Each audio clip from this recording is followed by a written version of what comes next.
Hello, this is the Growth League podcast. My name is Caleb Clark, and my mission for this show is pretty simple.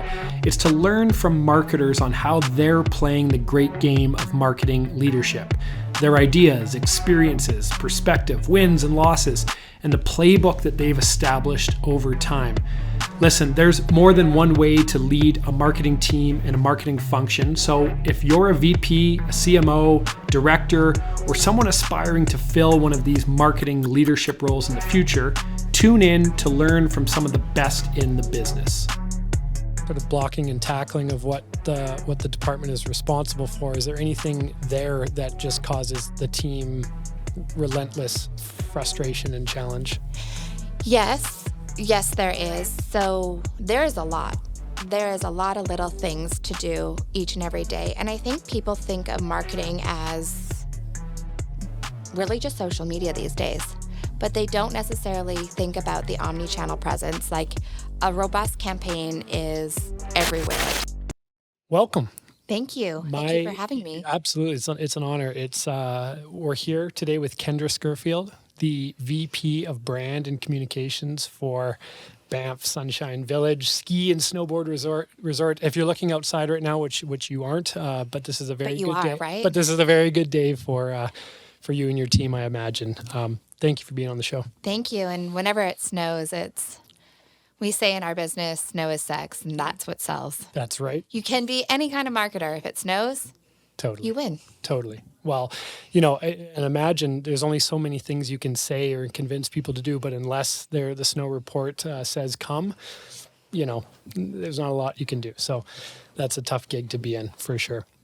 So you're here today, but tell us a little bit about your journey as a marketing leader. Kind of where did it all start? What intrigued you about the craft? And what were some of the milestones that you can remember up until where you find yourself today? Growing up, I wanted to be an actress, and I wanted to create characters, and I wanted to tell stories. And I went to film school right out of high school where I studied acting and writing for television. And it was there that I kind of realized that there's this unique marriage or interchange between commercialization and art, and that's what marketing is in so many ways. Marketing is trying to sell something, but in a way that's believable, that shows its purpose, that shows why it makes something better. It's the psychology of the product, it's the psychology of the people, and that's kind of when I first fell in love with it. Then I competed in snowboarding, and I wanted to be a pro snowboarder, and I traveled doing that, and I was kind of exposed to marketing in action on the athlete relations side. Okay. And that's when you realize the product placement and the branding and the ambassadorship. And marketing is so many little channels to get your brand voice out. It's not one campaign. It's all the little things that add up to make a big campaign. And then I went to school. So I kind of took the detour route to getting my undergrad. Went to school, fell in love with the actualities of marketing and public relations, and really focused on kind of that PR side, comm side of marketing before getting my master's. In that period, I worked with some startups, I worked with some smaller businesses, some bigger businesses, with the dream of always returning and working at Sunshine. Interesting. So the dream about coming back to work at Sunshine, was that just mostly related to your past as a snowboarder, or was there something else that pulled you there? Sunshine is my blood. It's my family. It's who I am. Growing up, my mom was an anesthesiologist, and my dad is the president CEO of Sunshine Village. And I really watched him transform it from a small, little, really regional resort to the world-class destination it was. Goat's Eye wasn't built until 1995. When he took it over, it was all slow 2-3-person chairs, T-bars. It didn't have the food and beverage that it had, nor the quality of hotel experience. So he's really elevated it and worked to put it on that global stage. And it kind of feels like it's my little brother or my big brother. And I just have this want to show him off to the world. Yeah. So on one hand, you're showing up to work to extend the brand and get people to buy lift tickets and that. But more than that, you're contributing to a legacy. My parents' favorite child. It's the favorite child. I'm not sure that's true, but Well, that's really interesting. And what do you hope that sunshine means to people today, both categorically the folks that get season passes every year and the other ones that are maybe visiting for the first time and it's their first stop? What is it? What do you hope it means to them? I hope it is an inspiration. I hope it is a safe place to get outside, to experience what it is to be Canadian, to experience winter, to fall in love with this country that we're so lucky to call home, and then learn how you can kind of really recreate in the winter. We all think of summer as the time that you live outside and you meet your neighbors, but there's community in the winter. And I really hope that people find the community in winter sports to get outside, chase their dreams, push themselves, and just have that sense of thrill. Yeah. There may be people listening that fall into the same camp, but what are some of the great parts and some of the difficult parts in intersecting family and business and work? Oh, well, I think this, before we started rolling, you asked what was one of the faults and challenges, tribulations. Why do marketers feel that they have to do X, Y, Z to get the KPIs and all that frickin' jargon? Yeah.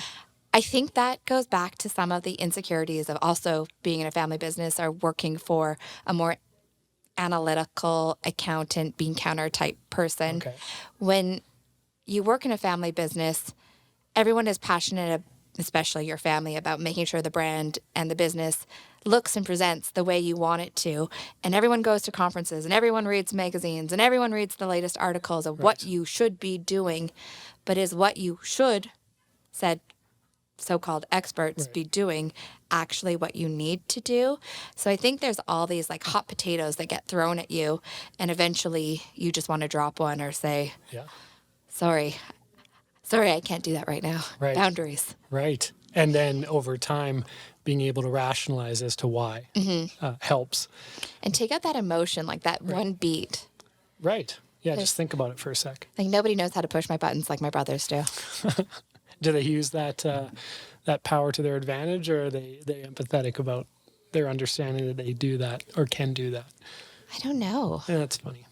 Yeah, I don't know. I've worked with family in the past, and luckily it's been okay and it's been good. But I've also heard the other side of it. So I am very lucky that it is, for the most part, very good, and I enjoy it. But it doesn't turn off the same way. Right. Yeah, I don't imagine at 5 o'clock it just. No. So right now, what does your team look like, and what opportunities do you have to not just be working on projects and campaigns and execution, but lend your experience and maybe mentorship or empowerment? Like, what does the team look like, and tell me about the dynamics in which you work within? So the team, our marketing team? Yeah. So our marketing team is really divided into two camps. We've set aside sales that also looks after some more of the paid campaign, and we've put creative communications, influencer relations, FAMs, really that on-premise events and retail under the creative side, so that it has that different channels. I find sometimes in so many businesses they lump sales and marketing together, but marketing is really an ops function. Okay. Yeah. In my opinion, it's not always a sales or revenue generating function. For sure. You need the evergreen. And so a big part of our job is managing the marketing calendar, obviously, but also the creative, the social media, the comm strategy. We have in-house designers, so we do a lot of our ads and our creative in-house. We write our scripts, we write our commercials. We do that planning in-house because we don't have the turnaround time to hire athletes for a shoot, wait for that perfect unicorn sunny day. We really see the need in daily content and daily creation. Right. And so how long have you been in this posting now, returned back to Sunshine and leading that function? So I've been leading the social media comms function for probably 10 years now in this role, and it has grown to encompass events, more of the graphic design, more of the direct-to-consumer creative, as well as the execution, and then now retail. Gotcha. So in a situation like yours where there's different functions sort of splitting out the team, what have you learned as being effective in maintaining the identity of those functions, but also cross-collaborating and communicating with, across the other side, maybe with call it the performance of the sales team? What's worked for you? Because this is a challenge for many. Yeah, so our actual team is it's small. It's 6 people that really do each of those events. And I've set up, so we've got a project manager. I stole it from the agency side. I worked at an agency briefly, and she's really responsible for reaching out to all of our various departments on the mountain, as well as sales, and asking, what do you want promoted this week? What do you need created? What can we help you with? And she has the very underappreciated job of receiving a lot of no replies, but she does it, and she does a great job. And then I've got a team that a person who manages media and influencers and gets back to people. And we're very lucky that our influencer category, and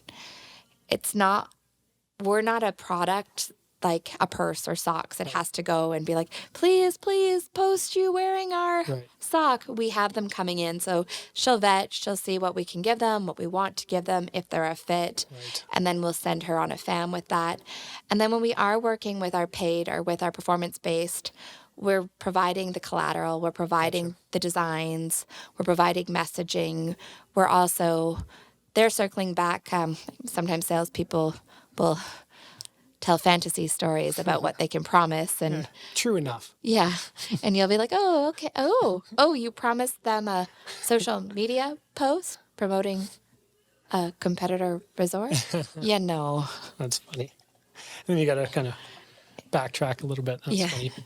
And then what about other segments of the organization unrelated to marketing? Do you find yourself needing to integrate in certain ways, and what does that look like? Yeah, definitely. So Sunshine is a collab. It's a strange business to explain because in many ways it's a collection of small businesses, but it's also a bit of a municipality. We have our own fire station. We have our own water treatment facility plant. We've got roads, transportation, snowmaking, grooming. We have all these functions that are just expenditures. And then we have a bunch of small businesses like retail, like ski school, hotel, guest services, food and beverage that come together that do bring in the revenues. So with our revenue ones, we always put a priority. We've kind of created a Kanban of what is most important. Obviously, public safety trumps everything, followed by the departments that are revenue generating. And then, of course, adding that filler feel-good content on the side. So those priorities, those business units, they serve as the priority, and then you nest the strategy around those first. Yeah. And then fill in with experiential. Yeah, so lift tickets, sales, number one biggest revenue driver. So promoting skiing and snowboarding is number one priority, second only to public safety if that becomes an issue. And then with that, it would be hotel, ski school, food and beverage, retail, probably in that order. Maybe I'm off slightly, but we would throw in those to promote them and be their marketing arm. That makes sense. Different constituents, different stakeholders, probably all having their own political agenda. Of course. Yeah, exactly. There are favorites in this world. Yeah, exactly. Bribes accepted. So is your team... I like coffee. Yeah. What kind of coffee for those? Oat lattes. The team, and this is an assumption, so correct me if I'm wrong, is the team transient at all? Like, do they come and go? And yes and no. Okay. At full season, we're roughly 800 employees. Okay. Of that, 200 is long-term year-round, and that 200 has very little turnover. So we see the same supervisors, we see the same management. We have very, very low turnover in our upper positions, but in our entry-level positions, we have big turnover. And is that the same within the actual marketing function itself, or are they all long-term? In ours, we're very lucky that we have mostly long-term and that we do get strong retention. Sweet. So part of strong retention is influenced by culture and the way they feel and the way they're empowered to do things. What have you taken as a playbook that has worked in building the essence of the team and that culture? I'm super ADD, and I will tell my team who I am and what my faults or strengths are. Yeah. One thing that I do with my team is I purposely call things out in the moment, whether it's good or bad. And I say, like, I'm just going to call this out right now because if I don't do it now, it won't get said. Right. I didn't like this. How can we address it? Or I really like this. Can we try more of that? Right. And I find in those moments, or just kind of ripping the Band-Aid off, that they're appreciative because they know where they stand, Right. as well as giving them the freedom and flexibility to pursue their passions or strengths. With the girl who's now essentially our account exec, she's really good at organization. She likes those details. She likes the relationships. Yeah. And that position really evolved to fit her strengths, as with our graphic designer, social strategist. She likes the mix of being able to go out on the mountain, Right. design, and create content. So we've really curated positions to keep the retention and to keep the team engaged in what they're doing. I see. So there's the functional requirements of that role, but you've taken the opportunity to build it around the uniqueness of the person.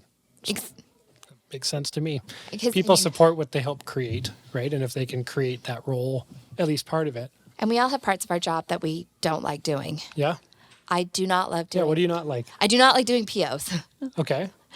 I do not like doing all the paperwork. I like... Get somebody else to do it. Right? So Who loves that? Yes. There might be. So I think that we need to look at, what do people actually want to do? They say, I mean, in so many business mantras, there's parts of every job you hate, and you're just told to suck it up and accept it, which I do agree. There's parts that you like more and dislike more, dislike less. Yeah. But I also think that if you work on creating the right job environment, the right work for the person, you eliminate that boredom and that really, do I have to do this parts of the job to help keep retention.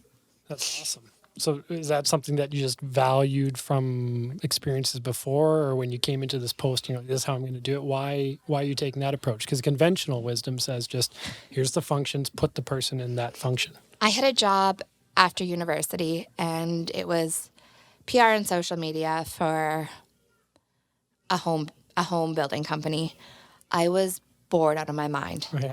I was managing their social media, managing their Instagram, Twitter, Facebook. It wasn't a lot for the amount of followers that they had. It was a very boring, slow job.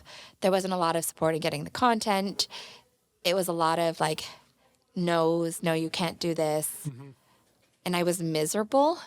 And I think you look at it, the worst part of a job is when you are bored to death. Yes. Like, why am I here? Yeah. And I also struggled with that. Like, if I finish my work by 10 a.m., shouldn't I be allowed to go for a run? Shouldn't I be allowed to go do other things if I'm not in an essential position? If I have to answer the desk, if I have to be here for sales, that's different. You are essential. Yeah.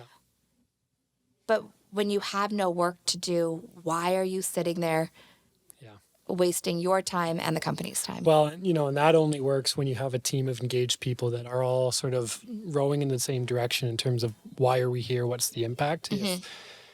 If that's in place and you've done your job to nurture that and to bring that to the surface, and I think that the freedom that allows you to create these unique working environments becomes possible. It seems like you've taken advantage of that, which is nice. Definitely. And I want other people, I'm not saying skip work and go skiing. Yeah. I'm saying do your work, be proactive, enjoy a ride break, but make sure your work gets done. Yeah. What's your biggest challenge as the marketing leader today in that function? It could be maybe not things that are macroeconomic or kind of provide burden for everybody, but something unique to your guys' team and your the work you do. What's just hard? What is hard? I think what is hard for me is we all have insecurities as marketers that are embedded in who we are, and they're these indelible indelible injuries that we can't seem to band-aid no matter how hard we try. I think some of the challenges I face personally is skiing and snowboarding, it means something to everyone. So oftentimes I will get told, why did you do this? Well, you should have done it this way. You obviously don't know what skiing and snowboarding is. Oh, you obviously don't know how to ski because you carried your snowboard like this. Yeah. Oh, you don't know this. And it's frustrating because you get unsolicited comments all the time. External and internal. And you're just like, really? Like, great. Thank you. And the other one that I struggle with is being a Nepo baby. The amount of times that comes up or on posts, like, really? And it sucks. It hurts. I try and like dust it off and pretend it doesn't, but it'll be like, oh yeah, I could have her job too if my daddy owned a ski resort. Oh, this is what having no credentials looks like. And a part of me does want to fire back, but I know I'm not going to win anything. I honestly, if you don't mind, I feel like the answer to that question, or that, it's not even a question, it's more of a hurled statement, right? I think the answer to that, if I was in that position, would be like, yeah, you're right. That is why I got the job. But it's sure as shit not why I kept the job. And it's not why we are thriving as a resort. You know what I mean? Like, lean into the truth of it. Yeah. But then, yeah. That's how I would do it. I'm not projecting. No, I am. I recently just saw a post with Martin Scorsese's daughter, and she said, yeah. Similar? I can't say I'm not his daughter. Yeah. So why not use it to my advantage and prove to the world what I can do? Totally. That's frustrating. I mean, being Martin Scorsese's daughter would come with. Yeah, of course. The greatest filmmaker, one of. In the day-to-day sort of blocking and tackling of what the department is responsible for, is there anything there that just causes the team relentless frustration and challenge? Yes, there is. So there is a lot. There is a lot of little things to do each and every day. And I think people think of marketing as really just social media these days, but they don't necessarily think about the omni-channel presence. Like, a robust campaign is everywhere. It's got outdoor, print, radio, TV. It's got... We got a guest here today. You turned off the puppies? Should we turn it on? Bring it here. How old is he? He's 2.5. I have how old are my kids? 4.5 and 8 months. Oh. So kind of in the middle, but we got some iPad going back here.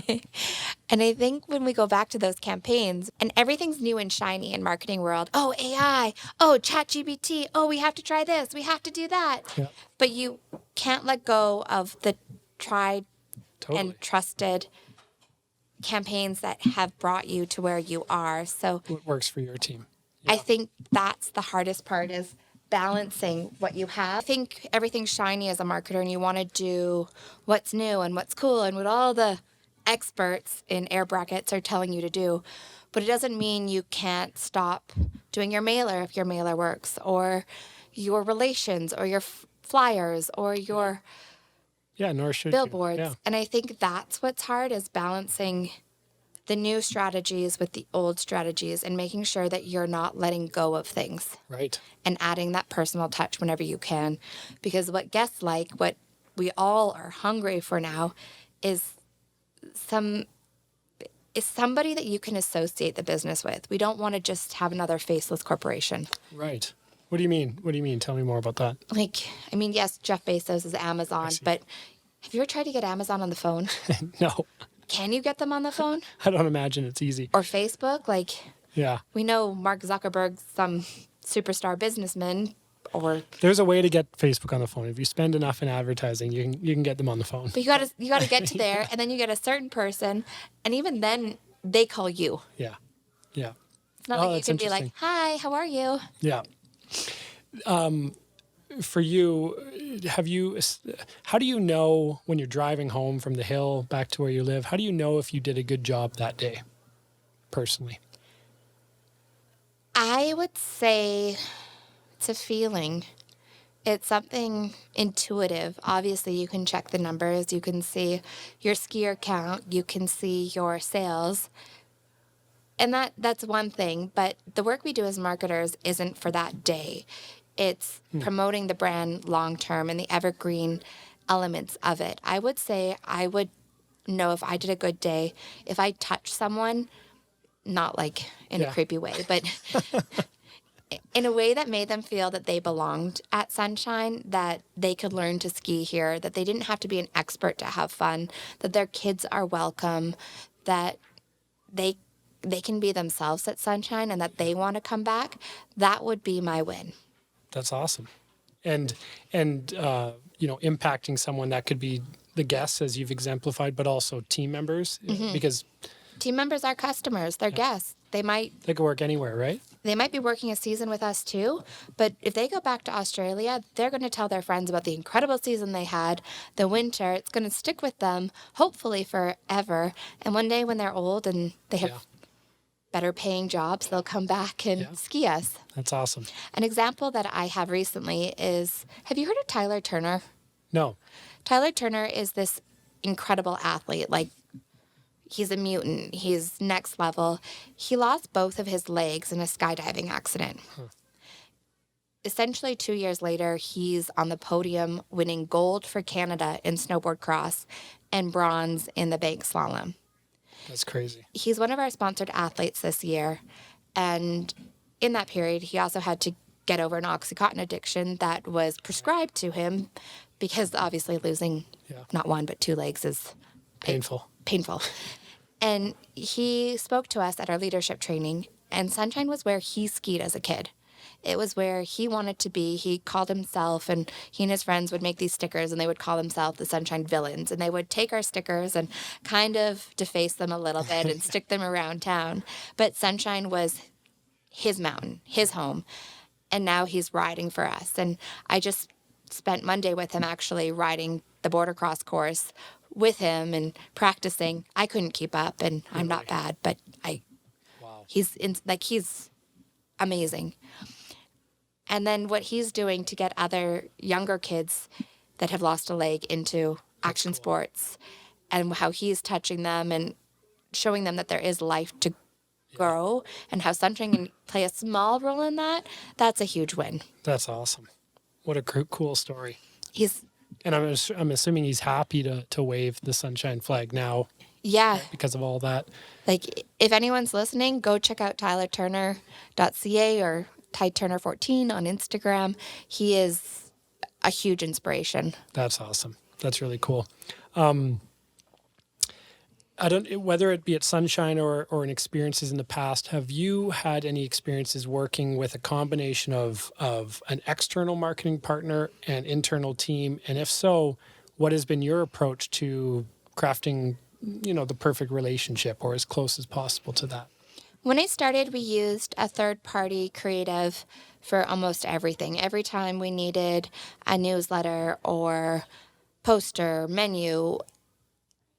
And it worked when we didn't need as much, but it was hard. It was hard to get them onto the brand or the ever-evolving needs of the brand.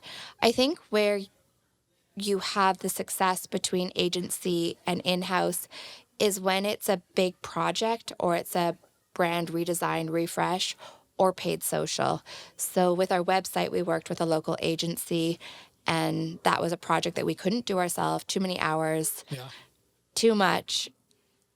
And that was a pretty successful project, as we had weekly meetings, we had the weekly content, we had the various requirements, stakeholder, execution date, turnover, and it was great. The other one I find very useful is for a brand refresh or brand redesign, especially as a creative. It's hard when you're in a marketing fatigue is real. And when you're doing the same post every day or same kind of thing, sometimes it's hard to think about how you want that campaign to be different. Last year we did Winter Shines. This year it's quite fun. To be determined. No, we're doing Serving Winter Sunny Side Up since 1928. Love it. So, but you need to have visuals into other areas to get creative. And I think especially with designers, they need that push from external other creatives to help them bring campaigns to life. Oh, that's cool.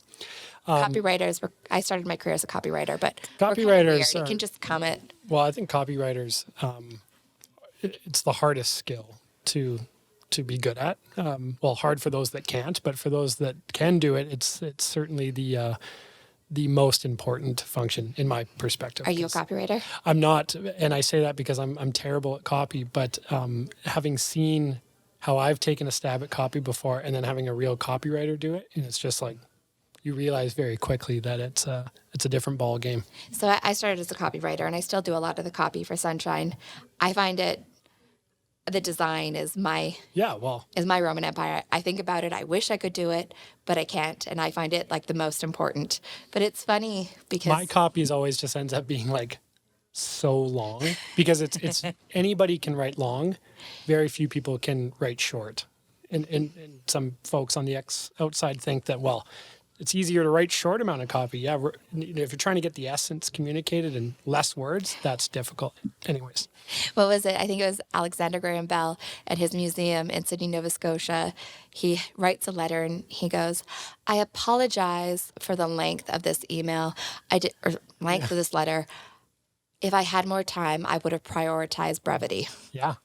Yeah. No, totally. I love that. For you, obviously the majority of your career is still in front of you. So what does growth look like for you? Where are you hoping to become better at as a leader, as a marketer? As a leader, as a marketer, I want Banff to be Canada's big, shiny star globally. And I want to play whatever role I can have in having Banff be more better known. I believe that success is a team sport, and it means that you do have to collaborate with your competitors as much as you don't really want to, as well as the partners and the vertical affiliations that you have. I also would love to have the Nike model in some way where we improve our retail and our e-commerce so much that the world is marketing Sunshine Village with wearing our sweatshirts wherever they go. I would love that. And as a leader, I would love to see longevity in my team as well as growth. I want them to bring more ideas to me. I want more sharing of knowledge and more cross-training. I think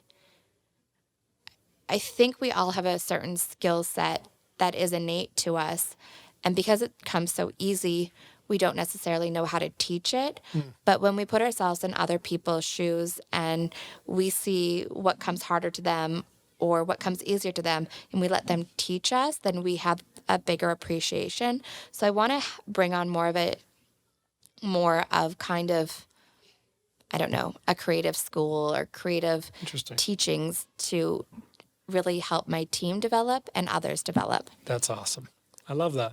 That's really cool because we could just go do our job, but if we did only that, I think it would be a miss. We need to see our role as marketing leaders and leaders of people and a member of a team as responsibility is so much greater than just getting the things done. But you talked about contributing to their growth and having their innate abilities contribute to yours. And they're experts in their field. Right. Why do we wait for some so-called marketing expert from London, New York? Yeah, right. Toronto. To tell us what to do when we can probably figure it out ourselves and learn from each other and work through those problems and then get the validation from said experts. I love it. We could talk for hours. Everyone, my guest, Kendra, thank you so much. I have a lot of plans for Sunshine coming up soon now that it's not minus 50 out and there's some snow. So it never got to minus 50. Well, I'm exaggerating, but it feels minus 32. But you just don't count the wind chill. And keep in mind, that's at the base, isn't it? What about top of Goat's Eye? So crazy thing, the base is our coldest part. Oh. So the base is always the coldest part because it's not in the sun, it's shadowed, and we're really spoiled with these inversions because of our unique location so high up. So while it was minus 30 in the village, top of the gondola, yes, it was minus 36 at the base, but at the top of Goat's Eye and the top of Great Divide, it was minus 22. Interesting. I mean, minus 22 sounded really warm. Closer to the sun or what? Why is it called Sunshine? You just get because of the There's a whole bunch of reasons. Nobody actually knows for sure.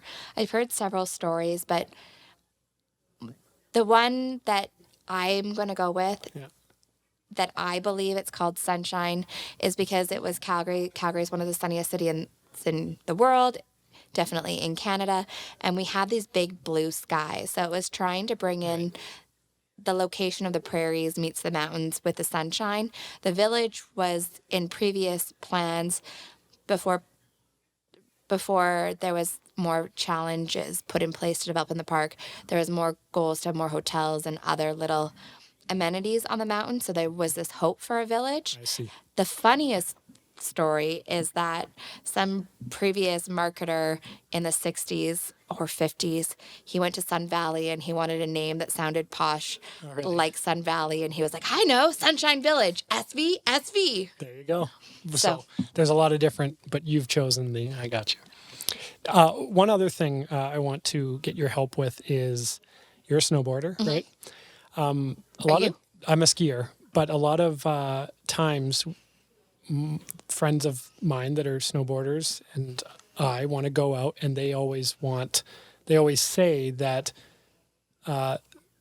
sunshine's hard if you're a snowboarder, but I don't think that's true. So it is so not true. But you know the myth. You know that people talk about that. So help us get rid of that. Anyone listening, you can reach out to me. My email is kendra@skibab.com, or find me on Instagram, Kendra Sonia. If you are a snowboarder and you think Sunshine is flat and you don't know how to ride it, let me know and I will personally show you around the mountain. Yes, there are flat spots, but there's flat spots at every mountain. Totally. The trick to Sunshine is staying high, reading the terrain, and holding your speed. And if you don't believe me, let me know. I will personally tour you around. There you go. That's the invite. So if you come to Calgary and you come to ski, come to Sunshine, or to snowboard rather, and Kendra will take you around. You will definitely enjoy the difference of our snow. Okay. Thank you very much. Appreciate it. Thank you so much, Caleb.